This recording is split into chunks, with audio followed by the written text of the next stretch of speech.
Hey, I'm back today doing another movie review, and I'm going to be doing another movie series of reviews on a film series. And the film I want to do today is 1984's Nightmare on Elm Street.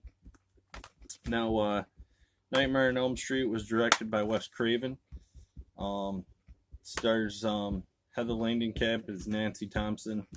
Um, it's got John Paxson in it as Lieutenant Thompson, and it stars Robert Englund as Freddy Krueger. Now, this movie basically, what can be said about it that already hasn't been said. Basically, the short of it is this girl Nancy Thompson. She's got a friend named Tina Gray. She starts having nightmares about this man in her dreams, and it scares her, and basically come to find out that this man in her dreams that's haunting her dreams is his name's Freddy Krueger, and Freddy Krueger's got a little bit of a backstory. Before he turned into a I don't know, somebody that can haunt your dreams, I guess is what you'd say.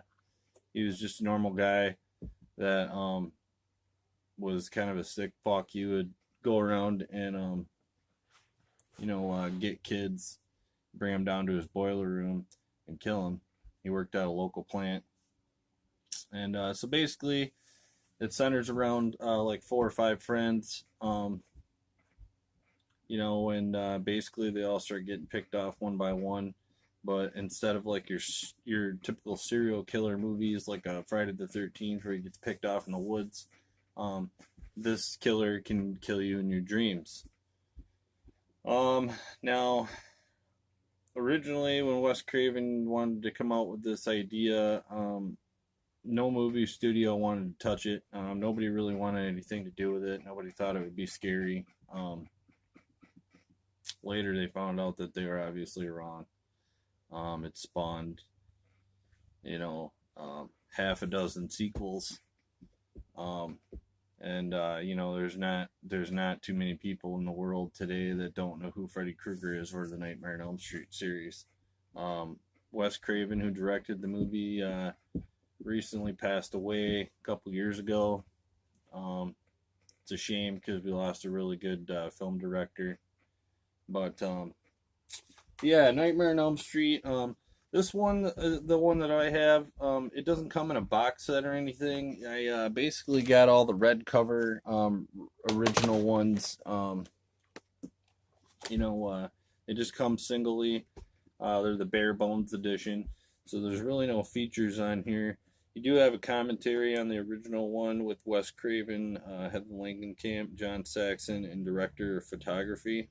It's got a jump to nightmare scene navigation, and it's got original theatrical trailer and original animated menus. Now this film also it doesn't star, but he's in it. A young Johnny Depp. Now obviously this was before he did any of the Pirates of the Caribbean or anything, and became very famous later on. I believe this was his first movie or one of his first movies. He was really young when he did this. He doesn't really like to talk about it too much. I've never seen him really give too many interviews on it or anything. I don't know if he's particularly proud of doing this movie or not. Yeah, so this is the first one that I have. Like I said, they all come in this red cases, the bare bones. This is Freddy 2, Freddy's Revenge. And I have Nightmare on Elm Street Part 3, The Dream Warriors. And I have the fourth one here. Nightmare on Elm Street Part 4, The Dream Master. And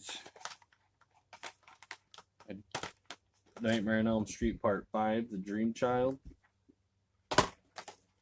And doesn't have a number on it, but it's number 6, Freddy's Dead, The Final Nightmare, which wasn't The Final Nightmare, by the way.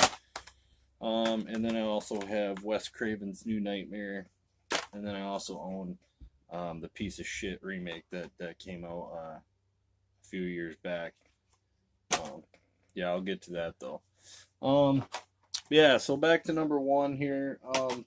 Obviously it's a cult classic. Came out in 1984. Came out the year I was born, which is pretty cool. Yeah, what's to say about it more than what has already been said? There's not much more to say. The special effects in this movie, I'm not sure who did them, but they did a pretty good job. They did try recreating a lot of the scenes in this first one in the remake. They did a horrible fucking job. They were just ridiculous. Like the scene where, Freddy comes out of the wall, and Heather Langenkamp in the original, she puts the crucifix up on the wall to kind of ward away evil, I think is what she was doing. And Freddy starts like coming through the wall. They tried redoing that in the remake, and they did it all in CGI, and it just looks fucking horrible. That's just another reason to me for not messing with something that you can't. If you can't add anything and make it better, then why fucking redo it? It just doesn't make any sense to me.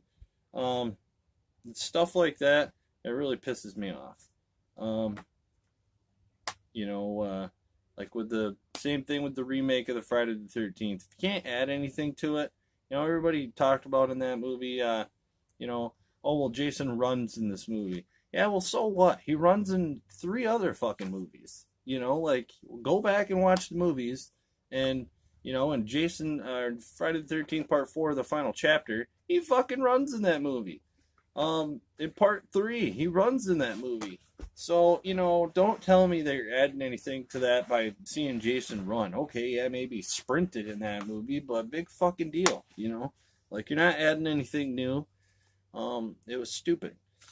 So, anyways, yeah, Wes Craven's Nightmare on Elm Street. Yeah, I mean, it's a masterpiece. Doesn't really get much better than this as far as slasher movies.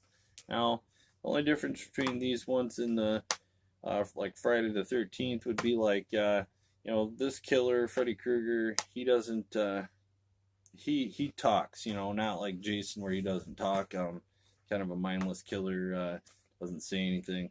Nightmare on Elm Street, Freddy Krueger's got a now not so much in the original one, but in later sequels he gets quite humorous, pretty funny actually, some parts. I'll talk more about those when I do them, but yeah, I mean, really not much more to be said about this movie. It's a great movie. If you've never seen it, I definitely would recommend it. And that's all I got. My next review will be on Nightmare on Elm Street Part 2, Freddy's Revenge. Thanks.